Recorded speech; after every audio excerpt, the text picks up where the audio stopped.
this is just my opinion, but I think that the reason why Americans are trying to, not normal American citizens like me and you, and I'm a Canadian citizen by the way, but I mean like people, not the normal people, I mean the people in power, why they would agree to even let that happen, because we live in a really fucked up time where there's like a divide, right? And if you remember, they'll try to tell you that the Civil War was about slavery, that the white people in the South wanted to keep their slaves, and that's why they fought the North, because the North wanted to be like, good people and free the blacks. That's not even fucking close to why the Civil War took place. Not even fucking close. That's some bullshit people put out online and bullshit glossary they teach you in school to make it seem like it was a noble cause. It was not noble. It had nothing. It wasn't about them trying to do the right thing for niggas. Trust me, it wasn't. Basically, a real quick basic breakdown was the South was making a ton of money because they had slaves. It was free labor, and they were making a ton of money on exports. They're exporting cotton, they're exporting sugarcane, they're exporting things that their slaves were producing for free to other countries. Like Britain was buying up the cotton, Spain was buying up different things. These people in the South were getting mega rich when the North didn't have producing fields like that, because the weather in the North didn't allow for that to be so much as an agriculture in abundance with agriculture it was in the South. So the North was more or less trying to, in that time, was trying to get more like modernized as far as like industrial. You know how like the industrial phase came on? Like the North was trying to do like jobs and building and shit, like infrastructure shit. You know what I'm saying? During that time. So with that being said, Abraham Lincoln seen this happening, seen that the northern states in the North wouldn't be able to compete with southern states on the economic market because of slavery, and told the South basically to kick up some dough to the government, or we're going to put a stop to that shit because we have to make capitalism fair for everybody. They were trying to make it fair, like the market was rigged. The Southerners were like, fuck that shit. This is our shit. This is my money. We've been doing this shit for hundreds of years. You're not going to fucking tell us no. They got sick of the shit. They wanted to succeed or split away from America and be their own country.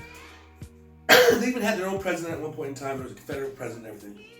That was their flag. And they went to war, and we know who won, and that's that. And then they tried to make it seem like, oh, no. It was a financial thing. That's why it all happened. Now, this is what I want to get to. That flag doesn't just represent, and I'm sure it does represent for some people hatred and all that bigotry and all the shit that the news and the media is tying to it today. But what that flag originally meant was that was a real group of people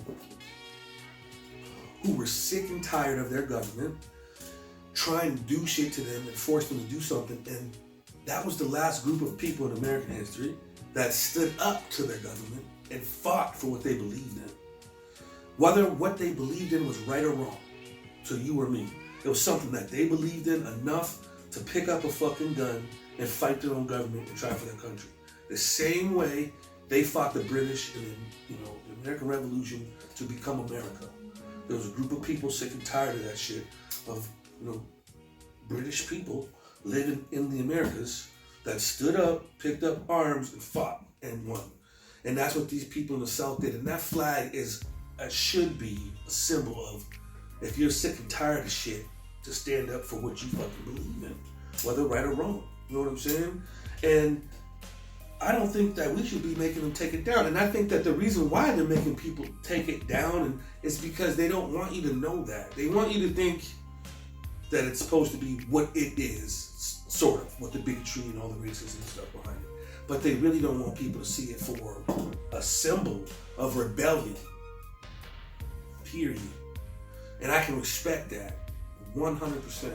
I'm not saying I agree with what they might agree with or condone anything that they might have done as far as slavery, as far as bigotry and racism goes. I'm just saying I can respect any man or woman that is willing to fight and stand up for what they believe in wholeheartedly, win or lose. Whether they believe in what they believe in, to me, is right or wrong. I can respect that. And that's what that flag could possibly wake people up to in a country that's so fucking divided right now. That there might be a time, it's been a long time since a group of Americans have stood up and legit fought their own tyranny for what they believe in. You know what I'm saying? And it can happen. So don't let them take that shit down. Don't let them do that, because if they do that, they're gonna silence your rights in your belief system too. Just like they say that you shouldn't have crosses and shit, and God in certain places and stuff, and Jesus and Islam, all that. Look, man, you should let people believe in what the fuck they want to believe in. If they want to put up a statue of Jesus at their church, or if they want to have white Jesus in their churches on their windows, even if it's not in there, if it's a black church, brown church, Chinese church, and they got these deities up in their church, then that's their belief. Let them believe what the fuck they want to believe in. You don't go in them houses of worship, whether you believe in what they believe or not, and tear that shit down. Don't do that. Just like I seen, there was a group of Satanists that wanted to put up a statue of Baphomet. You know what I mean? And people were against that shit. Don't be like that. Because if you're allowed to put up statues of your saints and gods that you believe in, why can't these people put up a statue of what they believe in? Let them believe. As long as what you believe in isn't hurting anybody physically or breaking the law, you know what I'm saying? Then do what the fuck. And if it makes you a better person while doing it, do you, man. Period. Don't be telling people what the fuck they can and can't believe in. Don't be telling people what kind of statues and deities they can put up and what color they should look like. Because nobody fucking knows. Let's get real. And the same thing with the flags and the statues. Like that might have been somebody's hero. Like some of those Southern Confederate soldiers and generals and shit. I don't know, man. You know what I mean? Let them people hold on to their heroes. Just like I want to hold on to my heroes.